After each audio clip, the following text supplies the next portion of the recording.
Good morning, everybody. For fuck's sake.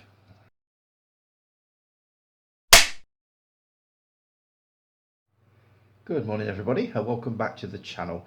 Hope you've all had a brilliant week. Shouldn't we be in the middle of some kind of a heat wave by now? Is it just me, or is it much colder than usual? I don't mean cold enough to put the heating on, but just not as warm as it should be. Anyway, hope you're having a great weekend so far. I'll start with a quick hello and hi to Alec. I've been following Alec for quite a while, not literally, on his page. I think I've spoken about him before. He's got the kind of existence that I would have killed for when I was his age. I think he's 23, 24. He works in a cinema. I believe it's a Cinemark. He also works part-time in a high school cafeteria. Lovely guy, really, really sweet guy. He does obviously reviews on his YouTube channel, all that sort of thing, and I promised I'd give him a shout out this morning. So morning Alec, and morning to his little group of people that he hangs out with. They call themselves the Cena Boys, so it's morning to Justin, Josh, Anderson and Corey. Hope you're all having a good weekend over there. Yeah, I look forward to your reviews every day pretty much, Alec. I think they're great. Have a great weekend, guys. What's been happening this week? Shelley Duvall passed away, age 75. That is actually quite young. It is a shame. I remember as Olive Oil in Popeye, and obviously Wendy Torrance in The Shining. The legend goes that she had quite the time filming with Stanley Kubrick. Didn't really get on with him.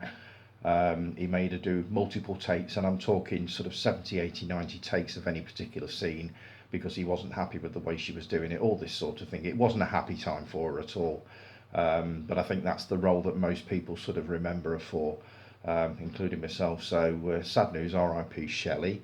Right, I had a post removed from the group last night. I follow a magazine. Well, I get a magazine every month called Film Stories, which I've more than likely shown off at some point.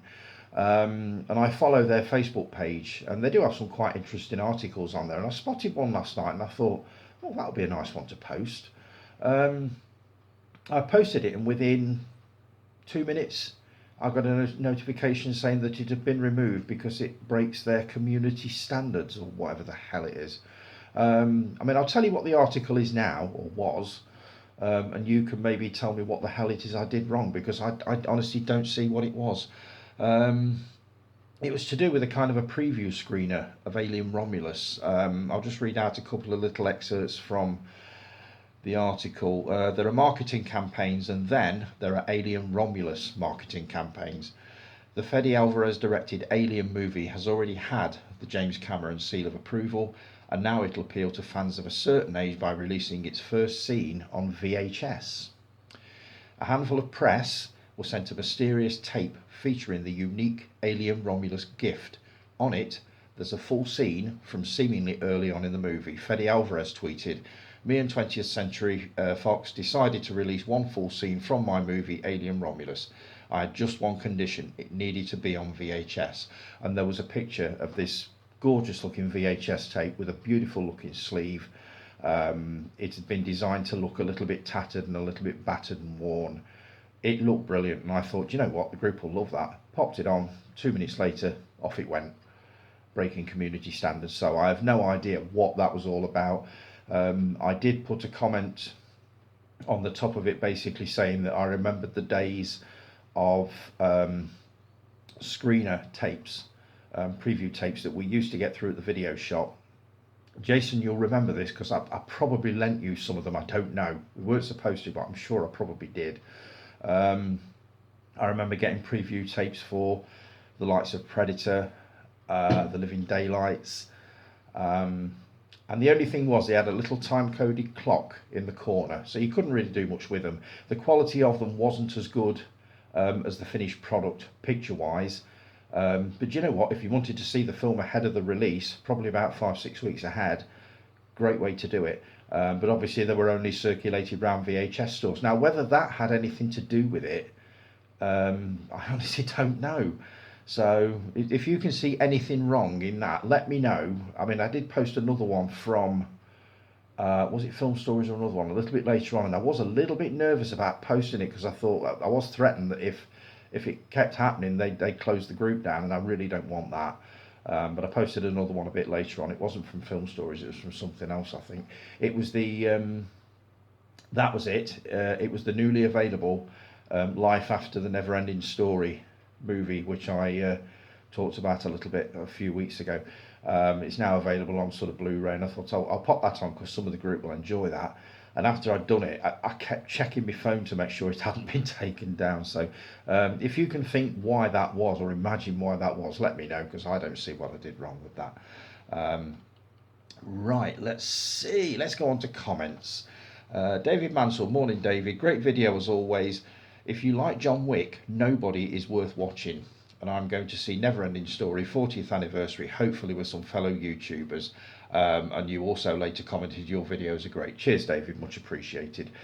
Always nice to get a compliment. Nobody I haven't had a chance to watch yet. It is on the watch list. I've got it on Blu-ray, so I will be taking a look at it, hopefully later today if I get the chance.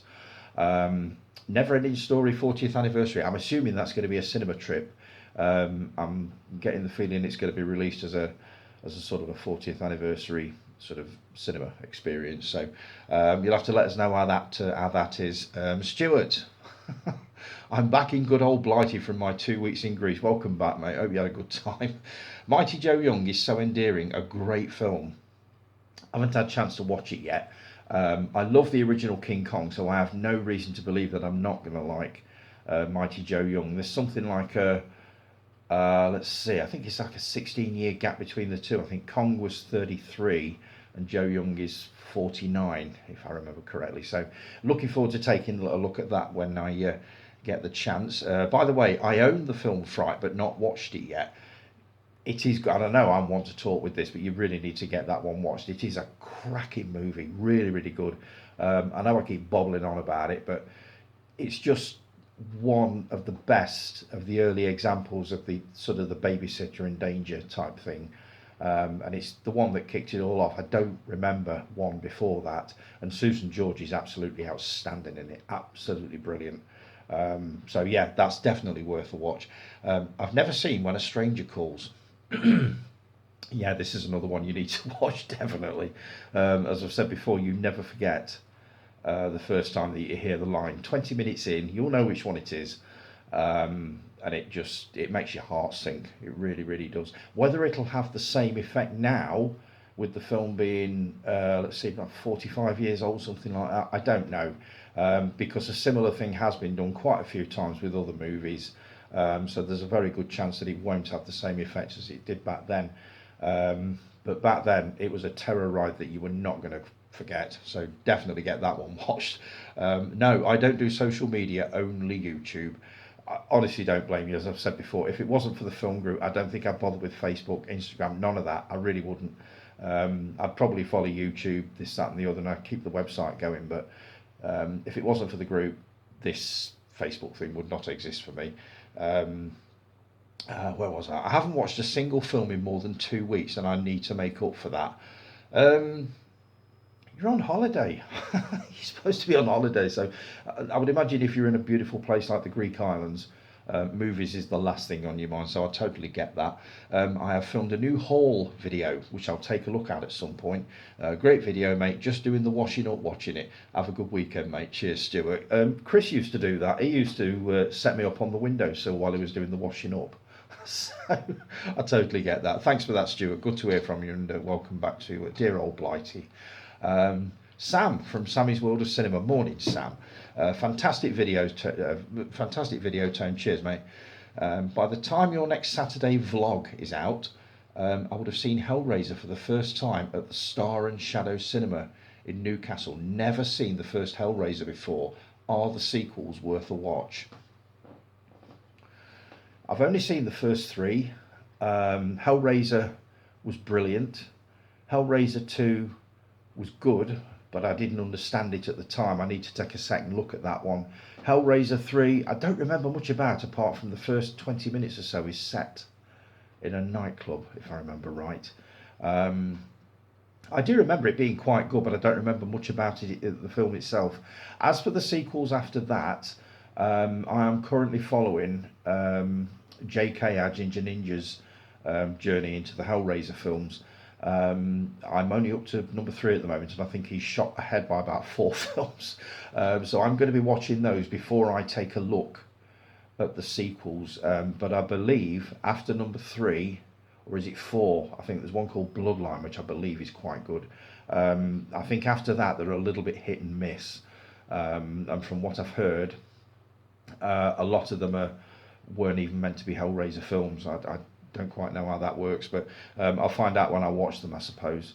But I honestly couldn't tell you. The first 3 are really good. I definitely recommend those. Bloodline, I've heard, is good. After that, spin the wheel and see how you go. I'm not sure on that one. Also at Tyneside on Thursday, I would have seen Don't Look Now with the late great Donald Sutherland, another film I haven't seen. Neither have I. I got it on Blu-ray fairly recently, probably about 6 months ago. Not had a chance to watch it yet. It's one of those films that I've seen little bits of. I've seen the beginning, I've seen a little bit from the middle, and I know how it ends. That's pretty much it, but I've not watched the rest of it yet. So we'll have to get that one watched, and maybe we can compare notes on that one. Let's see. I definitely have to check out both Fright and When a Stranger Calls. Sounds like a belter of a double bill there, Tone. I will have to order copies of each of these movies. Of course, like yourself, I've got so much to watch. The watch list is forever endless. So, God, don't even go there. But yeah, those 2 movies, Fright and When a Stranger Calls, very, very worth watching. Similar in plot, completely different in style. Susan George is superb in Fright. Carol Kane is amazing in When a Stranger Calls. So yeah, 2 absolute, that's a Yorkshire expression if ever I've heard it, belter of a double bill. So yes, I definitely recommend both of those. Also, to recommend a film for you to review either on your channel or your website, I would recommend Boiling Point, which is an amazing film with Stephen Graham, done all in one take, and the acting and the amount of tension in that movie is enthralling to watch. Keep up the great work, Tone. Hope you're having a great weekend, and let's hope it's coming home on Sunday. It will have come home by the time you watch this, if it's gonna, or by the time this video is out, we would have put up a great fight against Spain in the Euro final. I don't follow football, and I know that's an unpopular thing. Let me just centralise myself. I do this every week. There we go. I'm not a follower of football at all. Will I be watching it tonight? No, probably not. I'll be interested in finding out what the result is afterwards, but actually watching the match, absolutely no, highly unlikely. So, as for Boiling Point, I have seen it. I thought it was excellent, a remarkable piece of filmmaking. For saying that was all done in one take, my God, the amount of retakes they must have had to do with that. It's difficult enough, so I've heard, getting one scene right, but to get a whole movie absolutely 100% bang on and to that quality, it must have been a complete nightmare. But what a movie. And the confrontations, they literally take your breath away. Absolutely brilliant. I can write a small piece on that one. Have you got any retro ones that you want me to talk about? Sort of older movies, because the website is mostly sort of, if you take a look at some of the sort of the back reviews that I've done, they're mostly sort of movies like The Night Caller from 1965. I enjoyed that one. The Giant Spider Invasion, which is always a popular one with me. What others is on there? A Touch of Class, Glenda Jackson and George Segal. I tend to go for movies, as the website goes, from sort of the 80s back. So if you want to chuck 2 or 3 titles at me from that sort of era, I will absolutely write something about any one of those, and it'll be nice to see what you suggest on that. So thanks for the comments, Sam. Always good to hear from you, mate. Hope you're doing well. Jason K.R. Ginger Ninja, morning, Jay. Epic vid, Tony. Epic, really. Thanks, mate. Much appreciated. You're having the same issue with Umbrella that I have with Arrow. Shipping. Yeah, I've had to pay shipping every time, and it's often been the same price as the movies. Most times it works out cheaper to get them through eBay, as the movie costs the same but no shipping cost. It's a tough one, isn't it? Especially when you're shipping from somewhere like Australia. It's like the other side of the world. Um, yeah, I need to find out what I'm doing with it before I commit myself to it. They have got an offer on, whereas if you purchase 200 Australian dollars worth of stuff, the shipping is free, but I don't know whether that applies to overseas postage as well. I would imagine not. I know. I'll have a look into this and I'll see what I mean. But you obviously got the same with Arrow. They also do a great sort of selection of movies. Um, and usually, if I'm looking online and I spot a movie that I've been after for ages, chances are it's either Region One, or it's like, like from Canada or America, or like you say, Australia. So I do totally get it, and it is irritating, and it is. But I do want that Caligula box set so bloody bad. Um, I'll try and think of some more Challenge Tony ideas. Have you seen Wreck? Yes, a long time ago. Um, Really, really good. Wasn't keen on the bit with the broken ankle, but apart from that, it was a really good found footage movie. Evil Dead 2013, grisly as hell. I did see it, I think, probably when it first come out. I've not really had the guts to watch Evil Dead Rise yet, because I want to avoid the cheese grater scene and probably some other gnarly bits.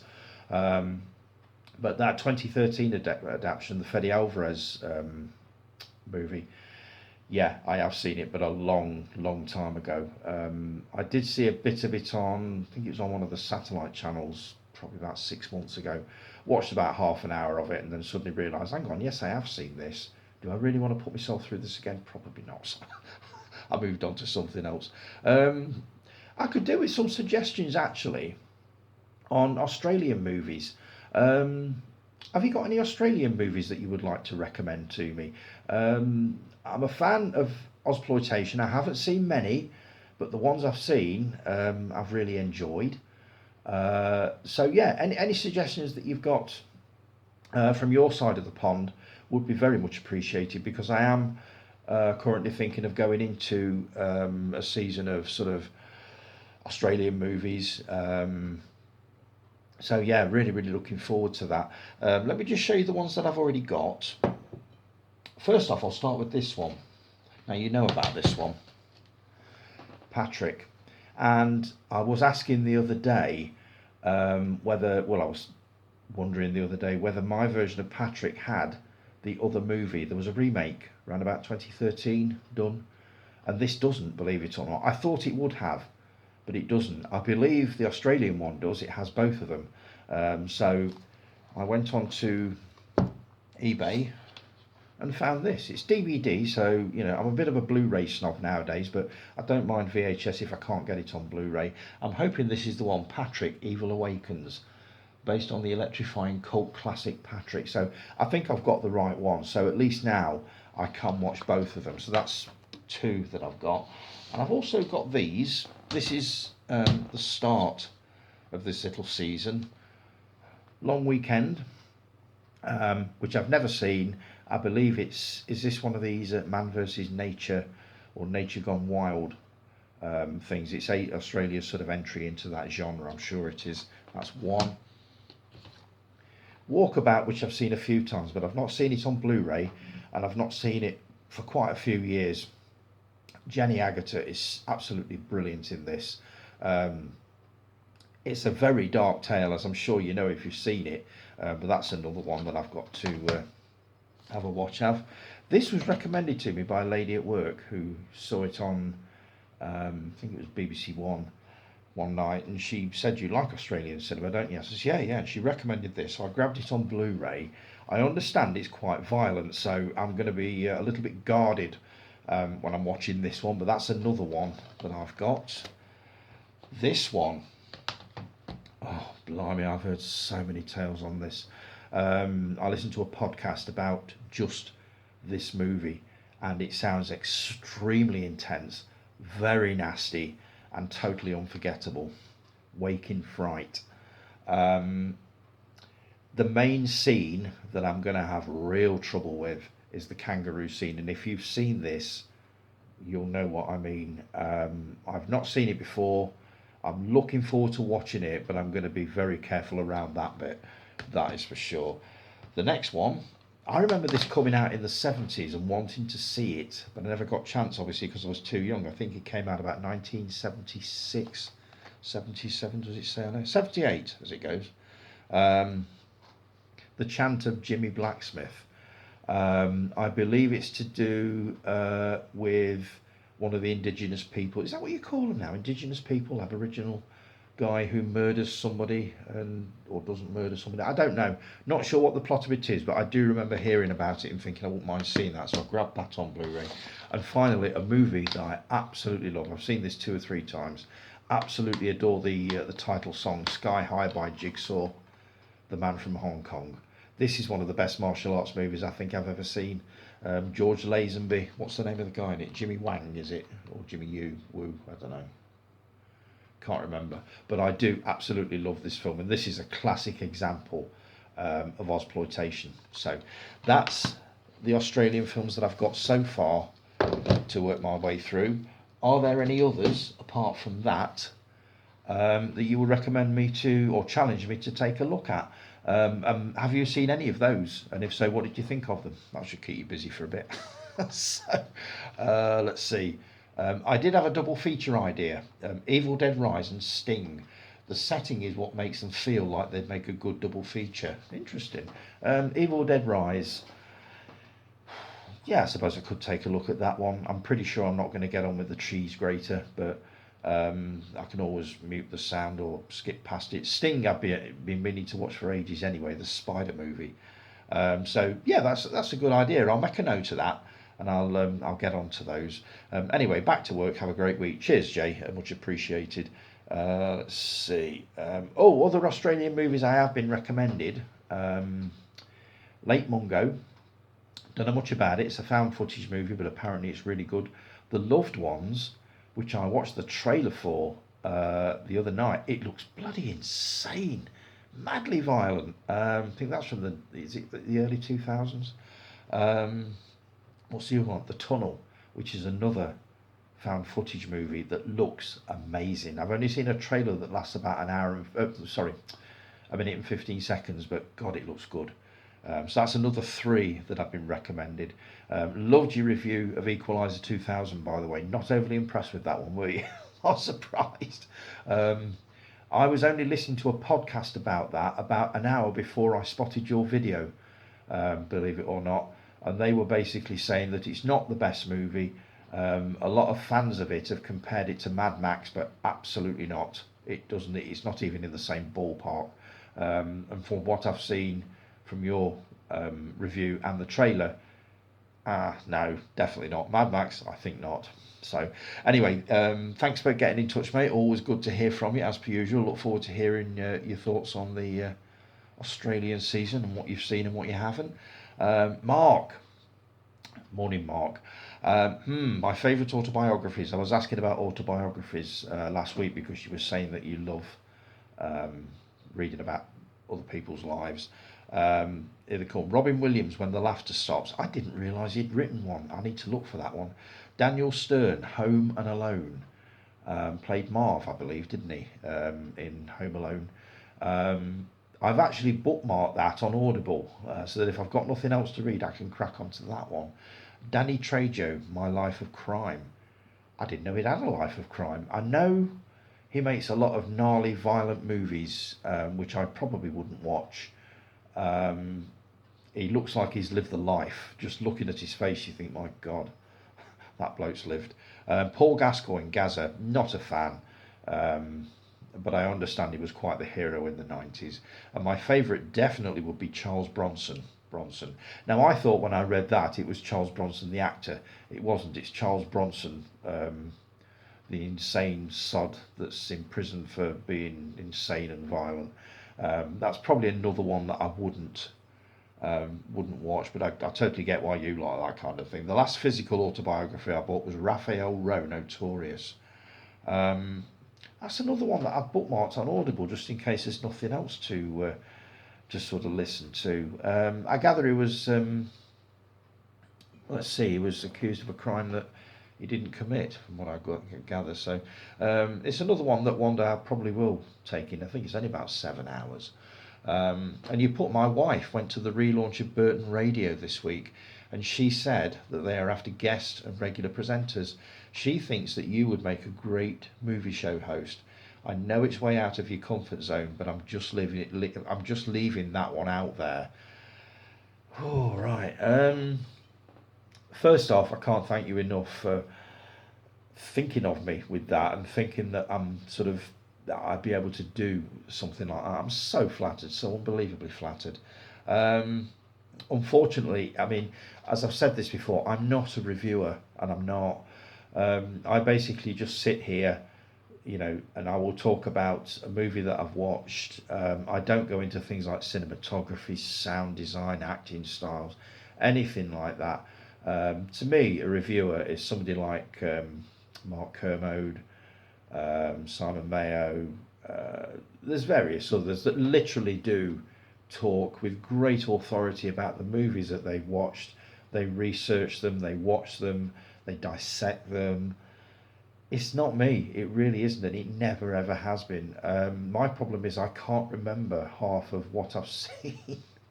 So, um, to be honest, it's not really me. And the other thing is, I wouldn't really have the time to commit to it because obviously putting this together, I know it looks like I just throw it together and do it all at the last minute, and some weekends I do, but most weeks I have to spend sort of 20 minutes, half an hour a night just going through the group, going through different websites, just trying to find stuff to talk about, copying and pasting sort of notes onto an iPad type thing. And Saturday mornings is just pretty much as it was yesterday, spent getting all the notes in order, putting all the comments in some kind of an order, putting add-on notes onto the end of people's comments. It's a lot of work. I was on it yesterday from 7 o'clock, and I think I finally came off it at 12:30. And obviously, then I got the comments that came in throughout the day to add on later last night. So, first of all, I'm unbelievably flattered. So, I mean, thank you very much, Zoe, for thinking of me on that. But unfortunately, it's not really something that I feel comfortable with. My comfort zone, and I know I keep talking about being pulled out of this comfort zone, but this to me is comfortable. Just sitting here, basically talking to you guys. If I had to actually have a conversation with somebody about a movie live on air, I think I would dry up. I'm fairly sure I would. I just wouldn't feel right doing it. But you have no idea how flattered I am that you would have thought of me for that. So thanks, Zoe, much appreciated. But unfortunately, it's just not me. I'm not saying it won't be me in the future, but as it is at the moment, what you see here, this is me, and this is what I feel completely comfortable with. So yeah, I really, really appreciate that. So thank you very much for that, Zoe. But it's not me, it really isn't. So great video, mate. Thanks, Mark, much appreciated. Right, I'll take a quick break. I'm up to 28 minutes, and then I'll be back with Guy's comments back in a sec.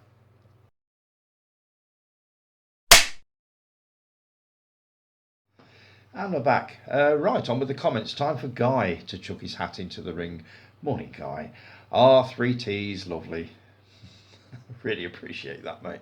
I'm in my own band, but I also deck for several other bands when needed, just so you know. That's me told. I should have known that. But for some reason I didn't. Hello to new member Sam. He's not actually a member of the group yet. He said he will be at some point. He's taking a break from social media at the moment. He's got his channel, which is absolutely brilliant. And if you've not checked it out, Guy, I would recommend his channel wholeheartedly. But hopefully he will be joining the group at some point. I think he'll get a real kick out of it when he does. I think he'll enjoy it.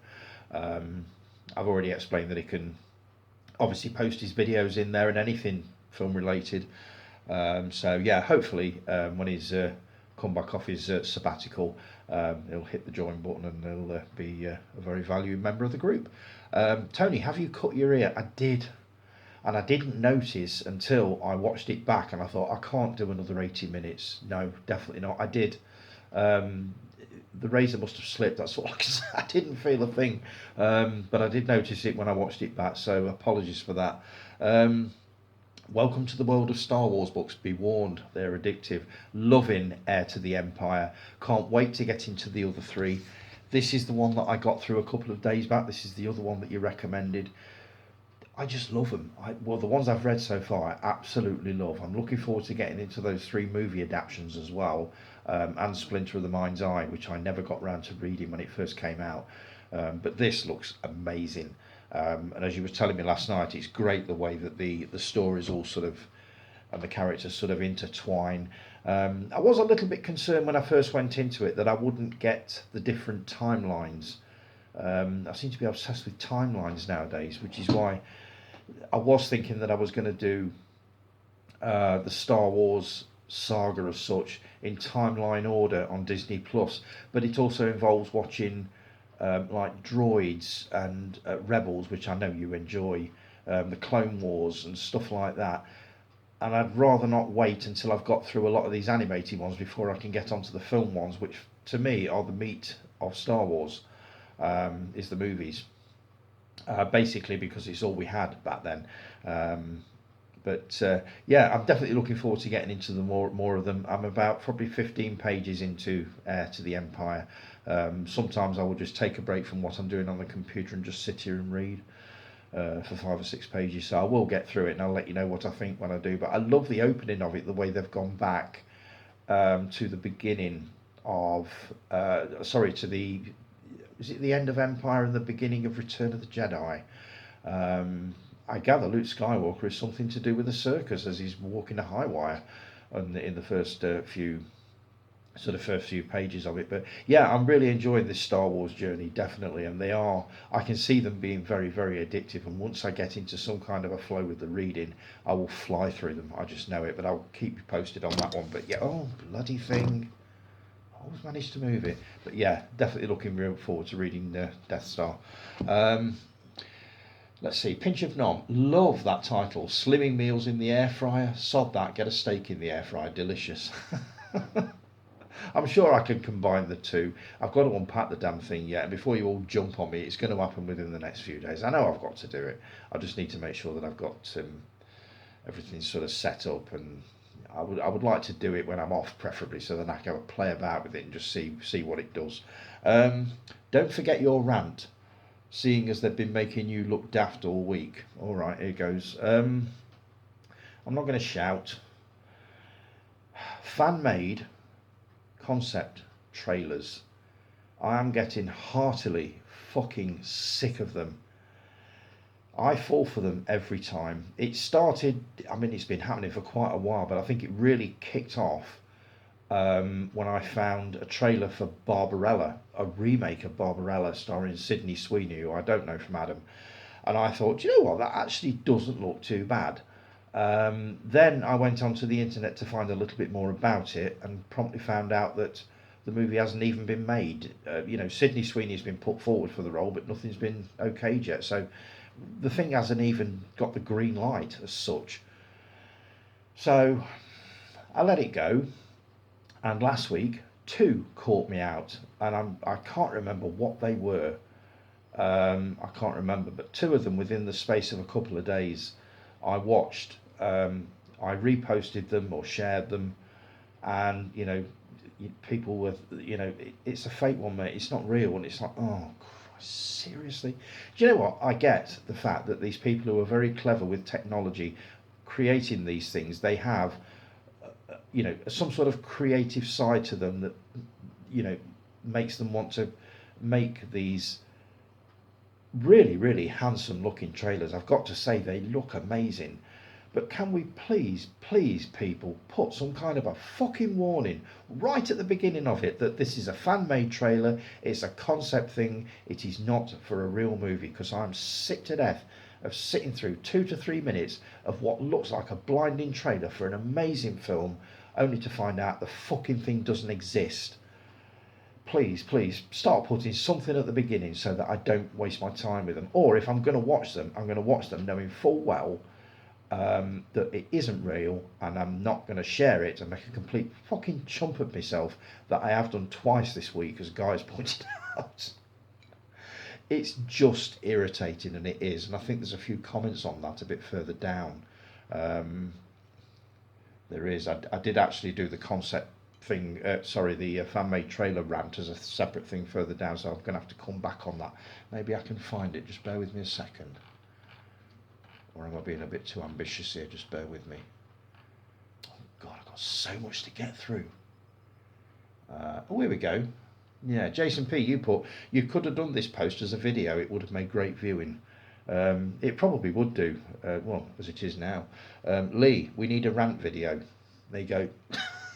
Rob Gear put me as a hairless cat sneering and meowing. Little sod. The Cult Lords, Dane and I can never remember the other geese's name, sorry. I have come to hate concept trailers. I've been fooled once or twice by them. Join the club, mate. I think that's the worst thing about it, is that you feel such a fool for falling for it. But they are so clever nowadays, and they're so brilliantly done. Why wouldn't you fall for it? But yeah, please just put some sort of a warning at the beginning so we know what we're watching and we don't make complete dicks of ourselves, several times in a week as I did. So let's see. Great vid as always, matey. Cheers, guy. Much appreciated. Callie. Morning, Callie. Welcome to this week's chapter of War and Peace. I wouldn't have it any other way, I'll tell you. Saturday morning Tony time. Enjoying my Saturday morning Tony time with a brew, the way a Saturday morning should be. Thanks, Callie, much appreciated. Woohoo, we caused you to cock up. Can't remember what that was about. You have to remind me of that one. I've still not seen Roadhouse. Might try watching it later. Might. Don't be afraid, Callie. It's actually not as bad as you probably think. I expected to hate it. I went into, like you with some movies, I went into it with the lowest of expectations, thinking, do you know what? I'm only going to watch this because everybody else on the group has seen it and I feel left out. And I actually came out of it blown away by how good it was. Just put the Swayze original completely out of your mind, because it is not... You know what, the basic story is roughly the same, but the location is different. Obviously, all the actors are different.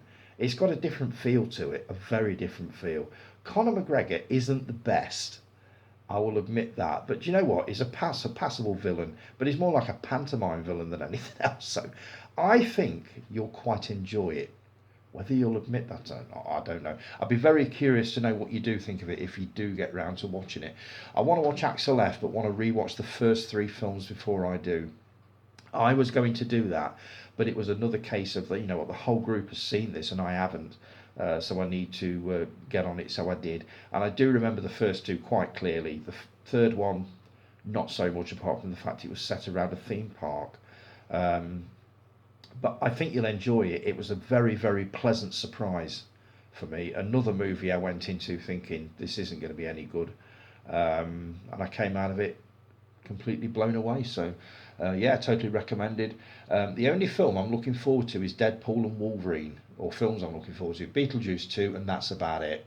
I assume you mean this year. Deadpool and Wolverine. As I've said before, I need to take in the first Deadpool again. Just to see whether I completely missed the point of it the first time round, because it did nothing for me at all. I remember getting 15-20 minutes into it and thinking, is this the movie everybody's recommending that I watch? Because I just don't see it. Maybe I picked the wrong day, I don't know, but I will give it another go. Beetlejuice 2 I shall definitely take a look at. Tony, we all know that you are 10 times better looking than Brad Pitt. Oh, swoon.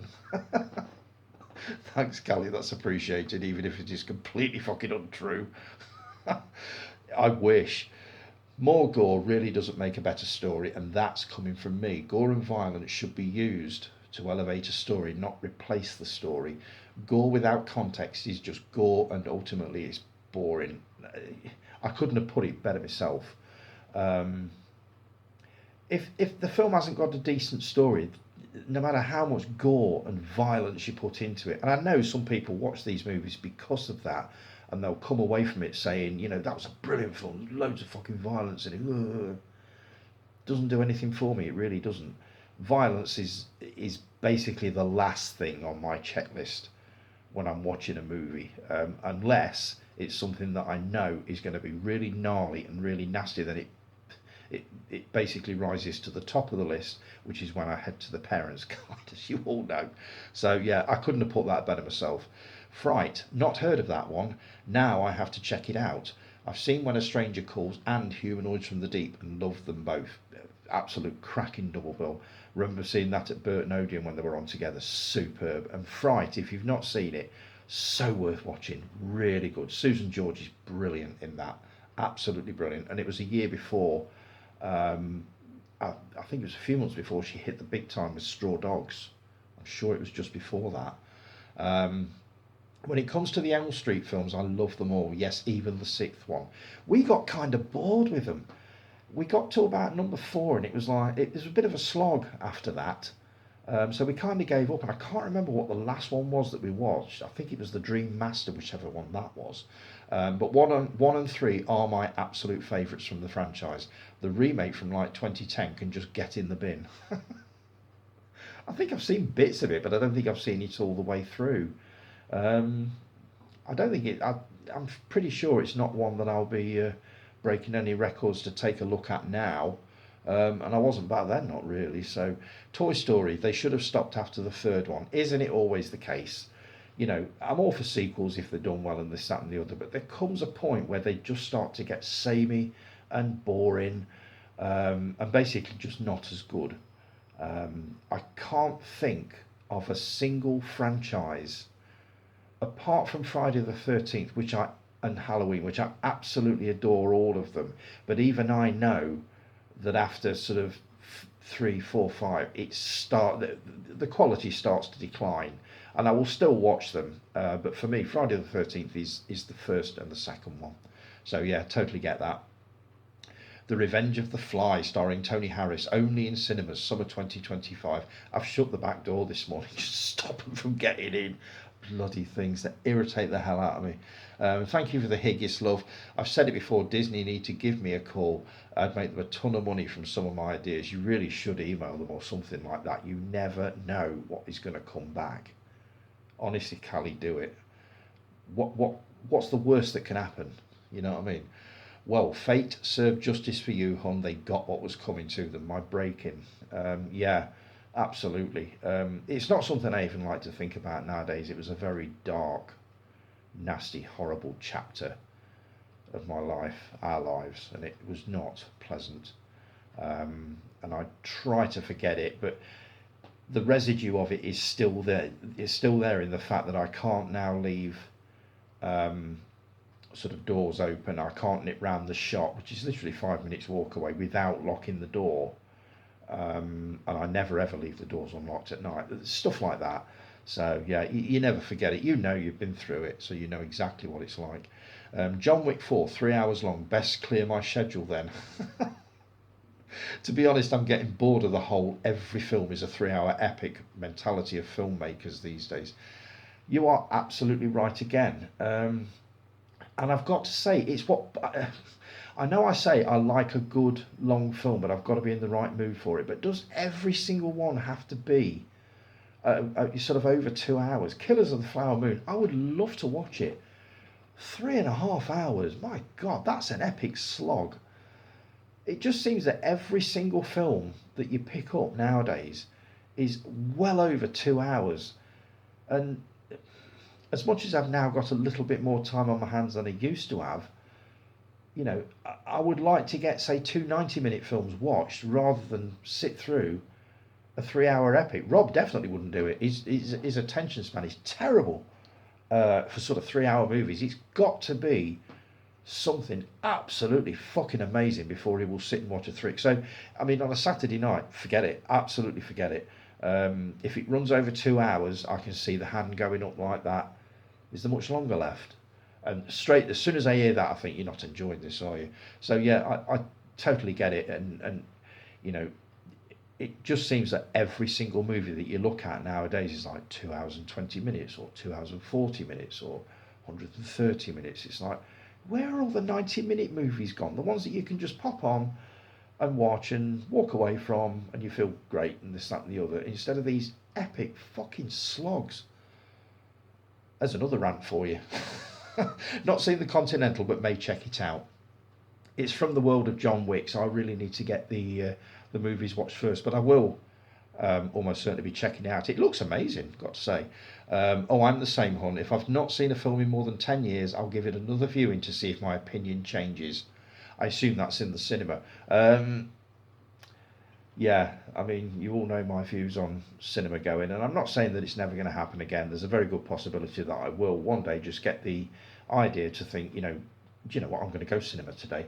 Probably be when I'm on holiday, and it's probably going to be like a morning showing or something like that, just to see what happens.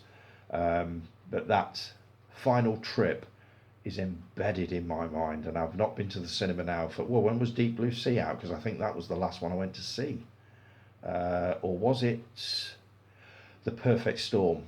That was the one. So whatever year The Perfect Storm was out is the last time I went to the cinema, and I'm guessing you're talking 30 years. You must be. And it's a shame because I used to love it. The Odeon used to be my second home, but obviously this was in the days before mobile phones and stuff like that. There was no warning on there to, turn your mobile phone off. The only thing you had was a request asking you not to smoke on one side of the cinema. Smoking on the right hand side of this auditorium is strictly prohibited. Like the smoke isn't going to drift over to the other side. That was all we had. So we didn't need to worry about sort of mobile phones going off and people talking and this, that and the other. People were there just to watch the movies. So, but nowadays it's a completely different ball game. And the other thing is, I can't think of anything worse than sitting in a room full of people. Jason, you'll get that one. So yeah, I'm not saying it's the end of my cinema going days, but I'm certainly not in a rush to restart it. Let's put it that way. The shark joke goes like this. I can't remember this one either. What this was regarding women looking overboard of a ship. I've heard that if I fall in the water, a shark can eat me whole. And the man turns to her and says, "No, I've heard they spit that bit out." What movie is that from? I can't remember. We were talking about it. Well, my daughter is up and about now, so I'll watch the final 20 minutes later on tonight. Another cracking episode, honey. Much love. Thanks, Callie. Much appreciated. You also posted earlier in the week, "Oh my, Tony Harris, I think I found your stand-in for the next time you're ill." And it's a picture of me as a hairless cat with glasses on. One of our guys at work, name of Rob Gear, little Rob, has taken that on board, and every time he sees me now, he laughs at me, the little fucker. So, thanks for that. Jason P, morning Jay. Let's see, what am I on? 19 minutes. Oh, I might be able to get through this. Great vid as always. So I'm just looking what I've got by the side of me. Great vid as always. Cheers, Jace. When watching a movie, just move your phone away from arm's reach. That's what I do. The wife knows if I pick my phone up, I think the film is shite. I did it last night, to be honest. We got halfway through the one I was watching, which I've got it here somewhere, but I can't find it. And about an hour in, I picked my phone up just to check what was on Facebook, and I shouldn't have done it. I lost the thread of the movie, which I was enjoying, to be fair. So yeah, I'm going to start doing that. I'll probably leave the phone in the other room on charge or something. You did tell me about putting your films in order. Yeah, I think it was to do with making a note of every film that you watch. I've not copied and pasted that bit on. I've only copied a bit of it on, and it's not come out right. But it was basically to do with any film that you watch again, you highlight with a highlighter pen.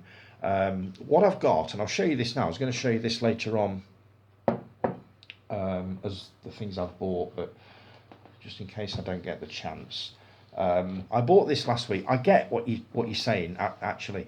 At work, I'm very, very organised. Very organised. One job at a time. Do that. Move on to the next one. Don't even think about what's ahead. Just do the job and focus what you're doing at the time. I do everything in a specific order. I hate anything that interferes with the routine. Hate it. You could virtually set your watch by where I'll be at a certain point in the day. Unfortunately, that doesn't transfer to home. When I get home, especially when I'm off work, I'm lazy, disorganised. It's a nightmare. It's an absolute nightmare. And I don't know why I am that way, but I am. So this thing with cataloguing movies and this, that, and the other. It's probably something that I could do, but I don't know. Maybe I'm just happy with this jumble that I call my brain. But I'm making steps towards it. I bought these. Well, this week. And I know you're going to say, you could have just bought a pad, just a simple pad. But I got this from Amazon. My movie review journal, Explore, Rate and Reflect on 105 movies. I don't know why it's 105. But in here you've got... Remember you used to get that as a kid. This book belongs to... But in here you've got, let's see, a proper to watch list. And then you've got your little reviews, which you've got... I don't know whether you can see this. Like that, you see. What you got there is the title, director, year, length, 294 minutes, genre, rated, main actors, memorable quote, and a quick summary. And I think that's what it is, pretty much. Yeah, all the way through. So I thought, you know what, if anything can persuade me to start putting my viewing in some kind of an order, maybe this can. So I'm going to give it a go. And the other thing I spotted on the same page, I think this might be a good thing to start next year. I might actually wrap this up for Christmas, to me from the dog. I do that sometimes. The 52-week movie challenge. And this, I think this is brilliant. It's just a series of challenges. It's all in big print. Movie Challenge 1. A movie that is filmed in your hometown or state, so it's obviously American based. Movie trivia: the snow in The Wizard of Oz was actually asbestos. Yeah, I know.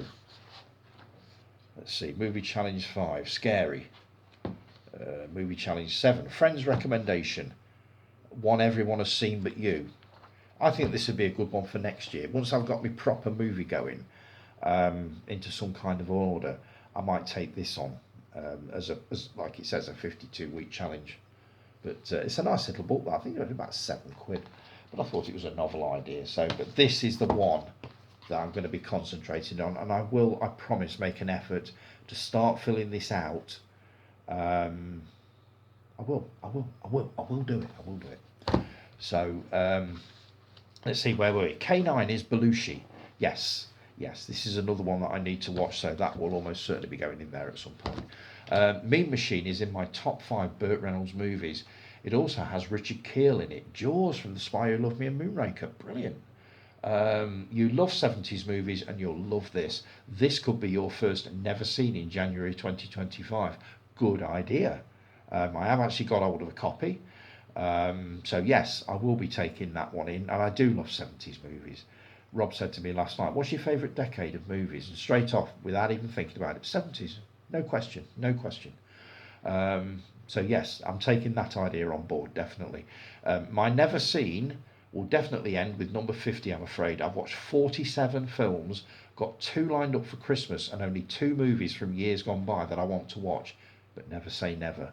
I want you to keep it going, but whether you do or not, I know it's a bit of a trial for you watching movies that you're probably not into, but I think you've discovered a lot of amazing movies that you would not have even thought of taking a look at had you not started this thread. So I totally get you wanting to stop it, but I get the feeling that you could be carrying it on, because there's a lot more movies out there that you won't have heard of.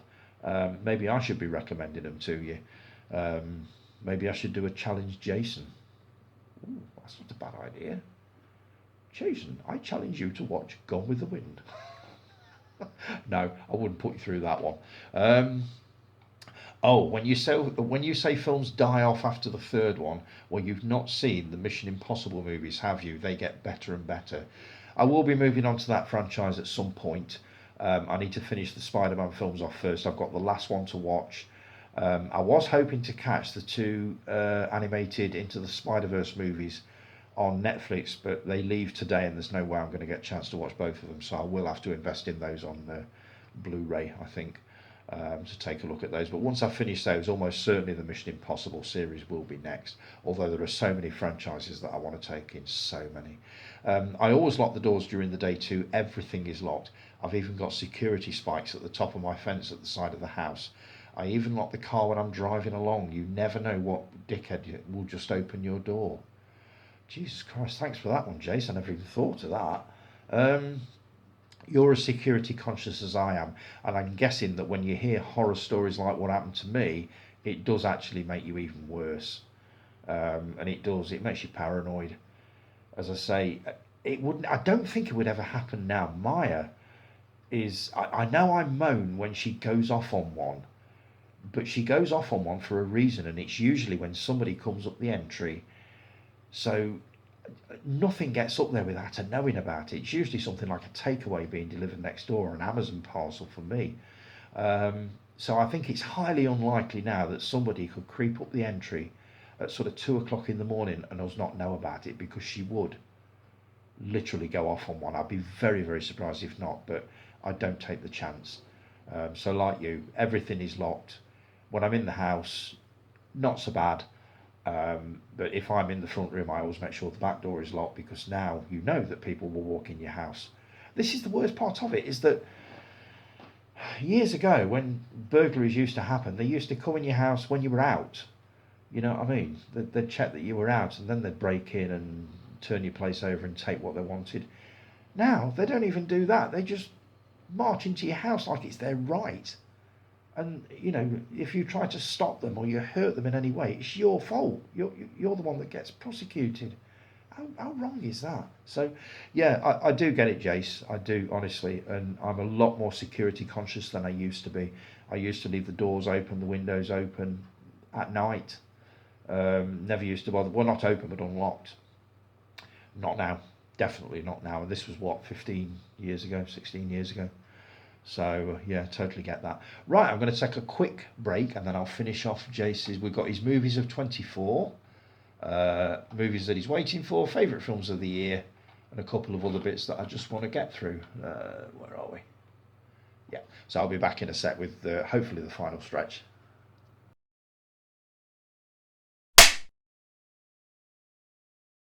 And we're back right into the home stretch, guys. Still with Jason. Movies of 2024. These are the movies that you turned off after 30 minutes because they were shite. Bike Riders. I'm really looking forward to that one, and I get the feeling that I am going to enjoy it way better than you did. How can you go wrong with Austin Butler and Tom Hardy as bikers? We shall see. First Omen, another one that I'm looking forward to. Not holding out much hope for that one. But I will take a look. Bob Marley, One Love. I think I'm going to have trouble with the voices and understanding what's being said, which I think Mark said when he watched it. But I will take a look at it. Fall Guy, thought it was okay for what it was. Haven't seen the series yet. Get the feeling that when I've watched the series, I will straight away think, do you know what, that's better than the movie. But I don't think I've seen the best of Ryan Reynolds yet. So I'm looking forward to seeing Drive, which is apparently one of his best. Oh God, this is another of those Pixar things, isn't it? Imaginary Friends or something. Not really my style. Imaginary. Heard so much about this one. This is the killer teddy bear, isn't it? I've heard it's just weird and it makes absolutely no sense. Which is another example of this Blumhouse thing, whereas they used to be brilliant as far as horror movies go. Now they're just fairly average. So I'm not really bothered about that one. Civil War, I really enjoyed it. Really, really enjoyed it. Dark as hell. Jesse Plemons was just scary as fuck in this. Really, really good. So I quite enjoyed that one. The next list is Watch Them, but they were shite. So presumably you saw these all the way through. The Beekeeper. This is Jason Statham. Not seen it. Godzilla x Kong. Didn't see that one coming. I thought you'd quite enjoy that one. I haven't seen it yet because, again, let me centralise. I keep doing this, fucking about with this cap. Here we go.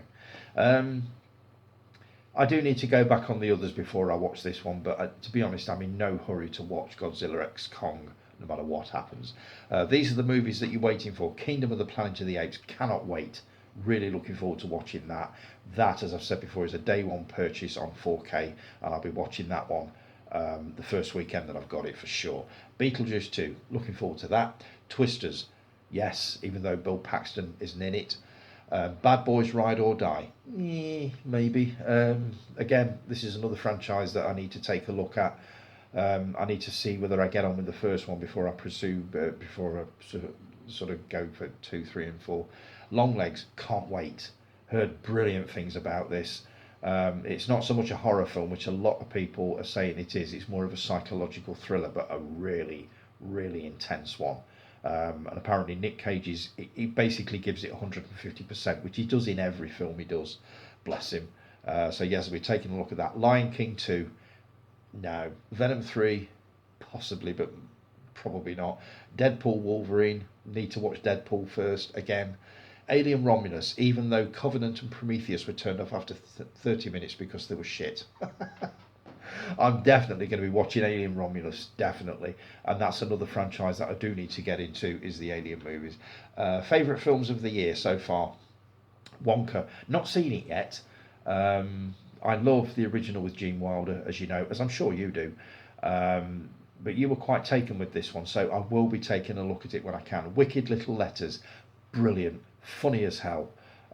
Mostly funny for Olivia Colman when effing and jeffing all over the place. I was really surprised with that, but just funny. Who says swearing isn't funny? No, it is. It is. Axel F, really pleasantly surprised. Really pleasantly surprised. Enjoyed it way, way more than I thought I was going to. Standout film of the year so far, Sound of Freedom.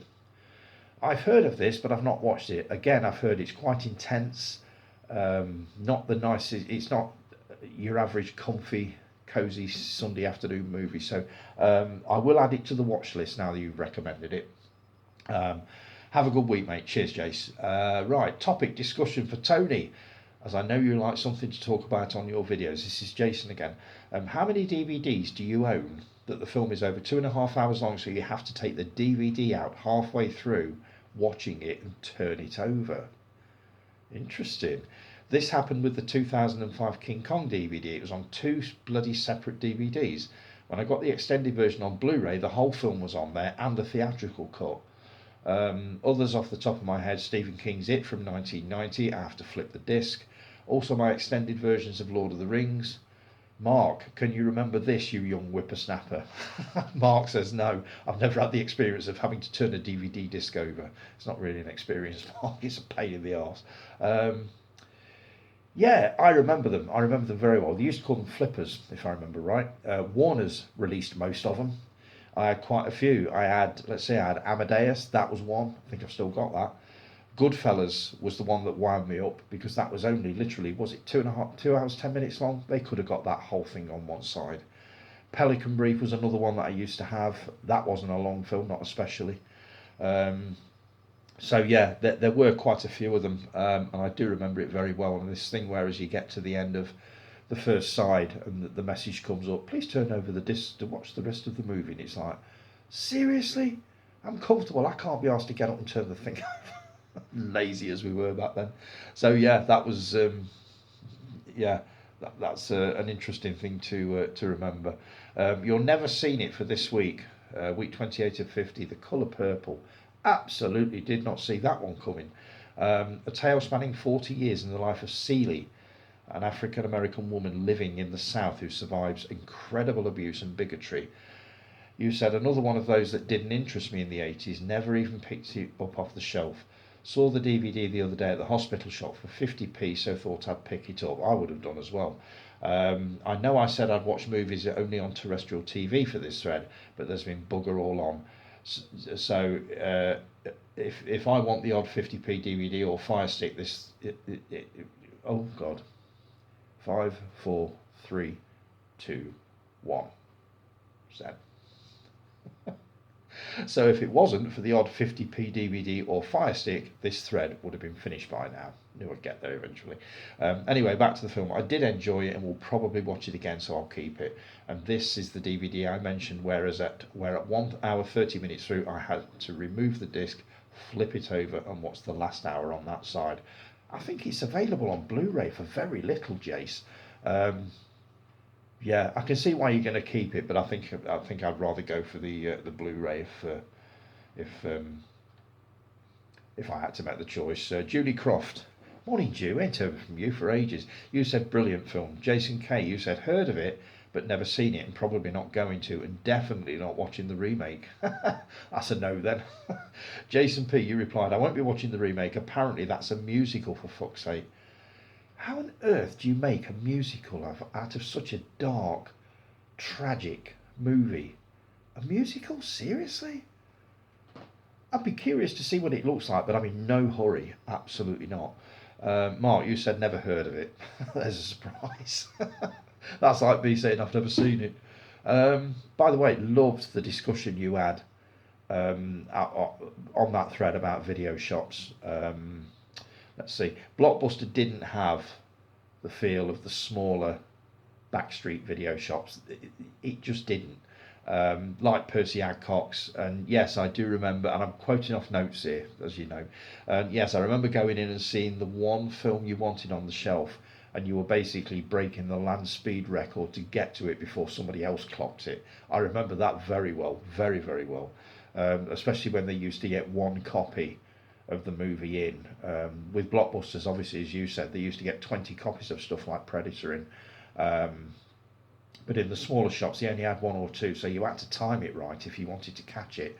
And that's without people saying, can you save it for me? Can you save it for me? You used to get that a lot.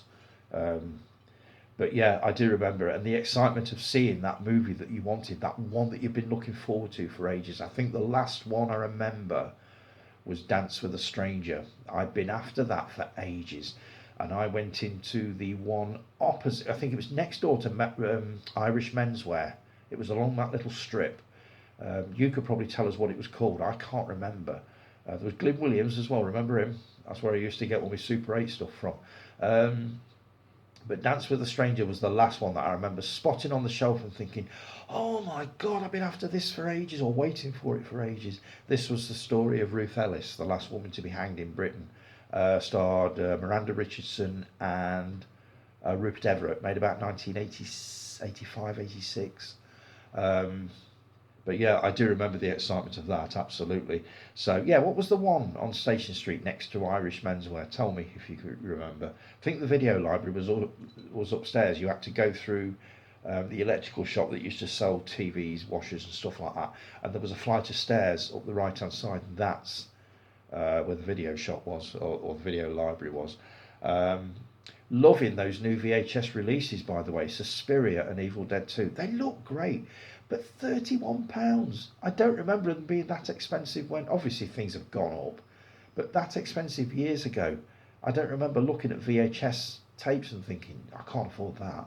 They were very, very affordable, but £31 for those two each. Let's see. Oh, we've already talked about the Bike Riders in that list that you thought was shite, but you did put on here that you'd watched it. That shite went off after 30 minutes, boring as fuck. And Mark, you commented on it a bit later on. 10 minutes, the main woman's voice is annoying the shit out of me already. So that was never going to last, was it? Did you watch the end of it in the end? It is one that I want to watch, and I will be taking a look at it. And I'm pretty certain that I will think completely different for you on this one, but we'll see. Let's see. Enjoyed the top 5 movies of Kurt Russell this week. There've been some cracking choices on there. I'll see if I can do my 5 at some point and put sort of days 1 to 5 and do, because I would like to join in with that one. I think, who was it put Bone Tomahawk? Was it Mark? God, what a movie. Guy, you said not seen this one, and Jason, you put Tony has, he still has nightmares. Too bloody right I do. One of the most gnarly, horrible, revolting movies I think I've ever seen. But the annoying thing is, it was really, really well done. Beautifully photographed. Kurt Russell and everybody in it was superb. But the gore and the violence in it was just too much. It's one of the few movies that I've had to take sort of a 15-minute break halfway through and just come away from it, because it was just too much. If you've not seen it, Guy, I think you'll really enjoy it. But there's a certain scene in a cave towards the end that will just literally stun you. It did me. I didn't see it coming. And I think it's fair to say that as good as the movie was, I will never, ever cross paths with Bone Tomahawk ever again. I think I even did a video review of it way back when, expressing my views on it. Let's see, all concept trailers, I've done that one. Higgis. Really enjoyed this week's episode, guys. Really, really good. Pinewood Studios. Guy, you are certainly living the rock and roll lifestyle, aren't you? Sex, drugs and sausage rolls. Laundry and folding up school uniforms. Oh, my God. I'll see if I can dig out some of my Star Wars weekly comics. Callie, you say you vaguely remember them. I remember them very well. They came out pretty much the same year as the movie, the original movie, A New Hope, came out. And it was, I think for the first few issues, it was a comic book version of the movie, and then it went on to sort of other stories. I did have quite a stack of them, and the only problem is they're up in the attic. Now, I can't stand spiders, so the thought of going up into our attic terrifies me. So, but if I do happen to be brave enough to go up there, or if I know Rob's going up there for any reason, I'll just ask him to find them, and I'll show some of them off. But I did have them. I know I had them all, and I think you can pick them up on eBay quite reasonably. But they really were good. Really, really enjoyed them. And what do you mean? You bet I did. You bet that I didn't just show Star Wars 8mm on my projector. Nudge, nudge, wink, wink. Say no more. Oh God, Callie, me not having seen the Predator sequels. Not angry, were you, Callie? You were just disappointed. I will get onto it, I promise. I know it's completely unacceptable to only seen the first one. I can't remember what it was that put me off the second one, but I just had no desire to watch it at all, which obviously meant that carried on and sequelophobia took over. But I will take them in, I promise. That's another franchise to add to my ever-growing watch list. Which, by the way, Guy says my watch list is longer than King Kong's dick. Thanks for that one. It's a lovely image. Thank you for that. Callie, love the sound of Tank Girl. I've never seen it. Laurie Petty, isn't that the girl from Footloose, if I remember right? I've never seen Tank Girl. I'm a huge Malcolm McDowell fan, especially Clockwork Orange and Time After Time. So it's one that I definitely do want to take a look at. I mean, I've read the synopsis of it on various different sites. I was looking last night. It sounds like it's got a bit of a Barbarella vibe. Am I right? Because obviously Barbarella was a strong woman, warrior, this kind of thing. So yeah, I will be taking Tank Girl in because I'm very, very intrigued by it. I didn't realise the first ever film made at Pinewood was called Talk of the Devil, made in 1936. Now apparently I went to see it on my 21st, you cheeky cow. Do you know what? I can't find this film anywhere. I have looked everywhere. I can't download it. It's not on YouTube. It's not available on DVD. I have no clue about this one. So this is a movie that I'm now quite obsessed with it. I'm obsessed with finding it because I don't like it when I hear of a movie, I go to look for it and I literally can't find it anywhere. But I have checked everywhere that I normally check for movies, and normally at some point it will pop up out of a corner and it's like, oh yeah, that'll do. Like an old ropey VHS copy that's been transferred onto digital, and it'll do, but I can't find it anywhere. So leave that with me. Excuse me. I will definitely be. I'll find it somewhere. I will do, because I'm determined now. I was just amazed at how many movies were made at Pinewood. You read that list out, and there were some cracking movies in there. As you said, there must have been hundreds, possibly thousands, but I never realised because my head, all I could think of was Carry On, Bond movies, and what was the other one? Carry On, and Hammer movies. They're the only ones I could really think of, but there were hundreds of others. Little Shop of Horrors, never seen it, but always wanted to. Bugsy Malone.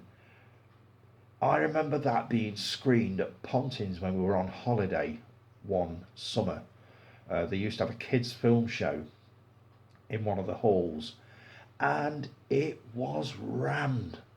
There were just people and kids everywhere. Everybody was watching this Bugsy Malone, and ever since I've wanted to see it, but not under those circumstances. So, seeing as you mentioned it last night, and Guy, you said you thoroughly enjoyed it. I've actually ordered a Blu-ray copy of it, so I'll probably be showing that one off next week. And I also need a book about Pinewood. I've got 3 or 4 earmarked on eBay. I'm going to take a better look at them and order one of those as well. I've got one the other week on the Ealing Studios, which I've had a flick through and enjoyed what I've read, but I need one on Pinewood. Can't believe I've not got one. I mean, you described Pinewood as Callie. I think you described it as a big budget theatre group, which is exactly what it was. I've heard the Carry On team, various members of it, describe it as it is just a big family. So yeah, I can very much understand that. So yeah, I really enjoyed that episode. Looking forward to seeing what you come up with next. Thanks for the love for my channel, by the way. There isn't a week go by that you don't either read a comment about a comment that I've left, or talk about my channel and this, that and the other. So as we keep batting this backwards and forwards, thank you so much. It is always appreciated, and I still do get a kick out of hearing my name mentioned on YouTube. I don't know why, but I do. I love it. I think, Mark, you told me that you love it, don't you? So yeah. Talking to Mark, you put a post on this week, a brilliant one. We need more of these, mate. An actor who nailed a role so hard that nobody else will ever live up to it. I love these kinds of posts, but you got quite a response to this one. So if you think of any more, mate, just keep them coming. I really enjoyed this one. My suggestions were Robert Shaw as Quint in Jaws and John Travolta as Tony Manero in Saturday Night Fever. Oh, yes, I know. Jason P., you said Sid James as Vic Flange in Carry On Abroad. Totally. Jason K., Brandon Lee, The Crow. Good movie. Harrison Ford, Indiana Jones. I sincerely hope they don't revive it with another actor, because, as it says, nailed the role. Kurt Russell, McCready, Snake Plissken and Jack Burton. Again, don't remake them, please don't touch them. Robert Downey Jr. as Tony Stark in Iron Man. I'd have said as well Robert Downey Jr. as Charlie Chaplin. I don't think anybody could have nailed it the way he did that one in the Attenborough biography, film biography or whatever it was. Julie O'Connor, you said Robin Williams as Mrs. Doubtfire. Also Jim Carrey in The Mask. Totally unique, both of them. Guy, Michael Douglas as D. Fens. Oh, wow. What a movie. I really need to watch that again at some point. I've seen it a few times. Absolutely love it. You also said Jeff Bridges as the dude and John Goodman as Walter. This is The Big Lebowski. This was also a major surprise for me. I'd heard about the movie. It had been rattling about for decades before I got a hold of it, and it was Guy that recommended it. So I grabbed the Blu-ray, watched it and thought, wow, what a film. Absolutely loved it. So yeah, I totally get that one. Rick, morning Rick, entered a review for a bit. Peter Sellers as Inspector Clouseau. Nobody else could do it. I've not seen the Steve Martin version. They reckon they're really good. But I've also heard that you need to put Peter Sellers completely out of your mind, otherwise you won't enjoy it. So maybe I should take those in. I'll add those to the watch list actually, because I think he did 2, didn't he? So yeah, I will have a look at those. Peter Simon Graham, morning Simon.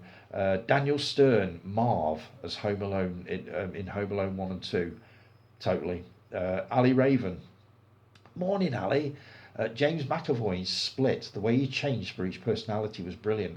I haven't seen this one. This is another one I need to take in. There was a reason I didn't watch it years ago, and I can't remember what it was. There was something I read about it that put me off. Maybe I should give it a watch with sort of watch it blind, so to speak, especially now you've recommended it. So thanks for that, Ali. Rob Gear, Peter Cullen, the voice of Optimus Prime. Callie, you'll testify to that one. Anthony Starr, Homelander. Never seen Homelander. James Earl Jones, the voice of Darth Vader. Absolutely, nobody could ever be Darth Vader. James Earl Jones is really Darth Vader, I'm sure. Lee, Michael Douglas nailing Sharon Stone. Sorry, misread the question. There's always one. Thanks for that, Lee. But what a cracking question. Yeah, more of those, Mark. Definitely more of those. What else have I got here? I think that's pretty much it. I've grabbed a couple of things off Amazon and various places, so I'll just show those off before I disappear. First off, the Raid and the Raid 2. This was a challenge, Tony, from a couple of weeks ago. I believe it's JK recommended this one. Bone-crunching Malaysian action movie. He didn't do a very good job of selling it to me, but you know what, I spotted this for something like $5.99, so I thought, sod it, I'll grab it. So yeah, I shall let you know what I think of that when I get round to watching it. Let's see, this I bought or showed off, was it last week or the week before, my Pete Walker box set, which I've been watching a movie every Saturday. The latest one was this one, The Flesh and Blood Show, which I really, really enjoyed a lot more than I thought I would.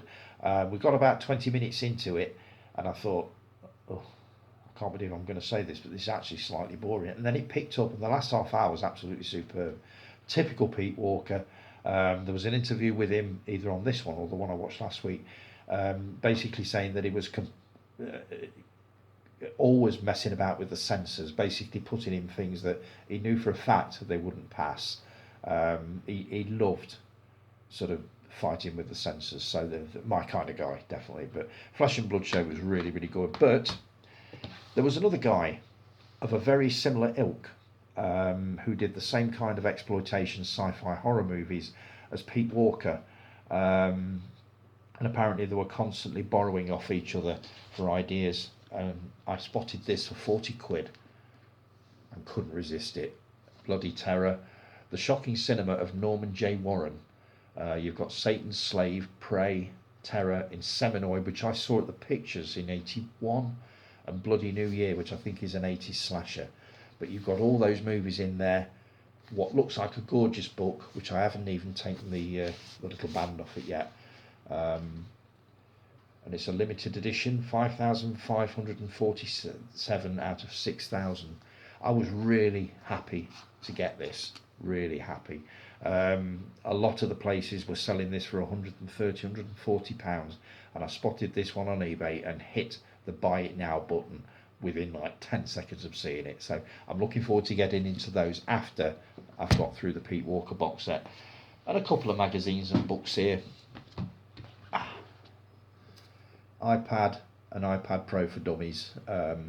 This is basically the complete guide on how to use that alien technology of the iPad, which I'm charging up in the other room as we speak. I'm going to start on this basically after I've recorded this, so that's going to tell me everything I need on how to use the iPad, because I'm told you can film your videos on it, which will save me setting this contraption up every week. So, and a couple of magazines. I've got the latest issue of SFX.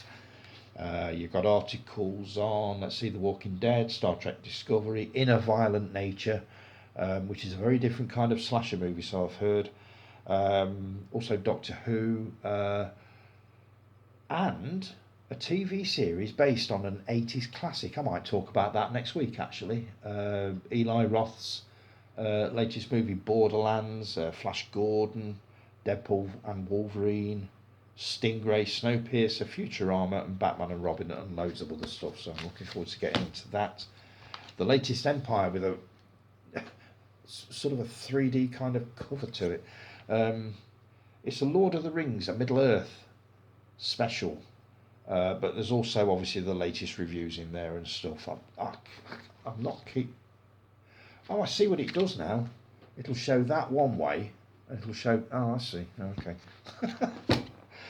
And oh god, no, I'm not going to show. Yes, I will. Fuck it, I've got it here now. The latest issue of Slimming World. I'm trying to lose weight, which is why I really do need to get that air fryer unpacked and working.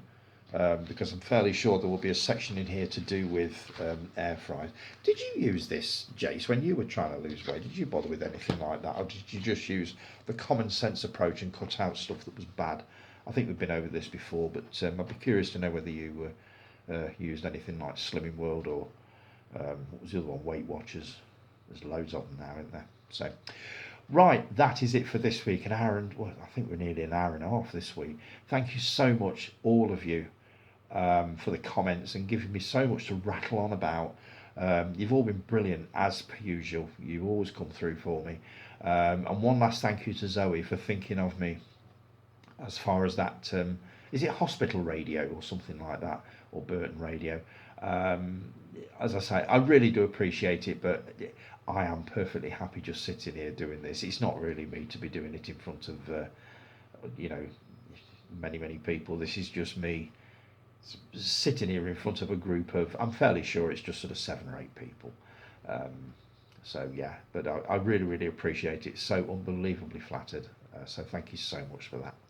Right, have a brilliant week, folks. Thanks ever so much for joining me. If you've enjoyed the video, if you've not sort of joined the channel, please hit like, subscribe, all that stuff. I'll be back next week with more of the same. Have a great week, and I will talk to you all again soon. Take care, everybody. Ta-ra.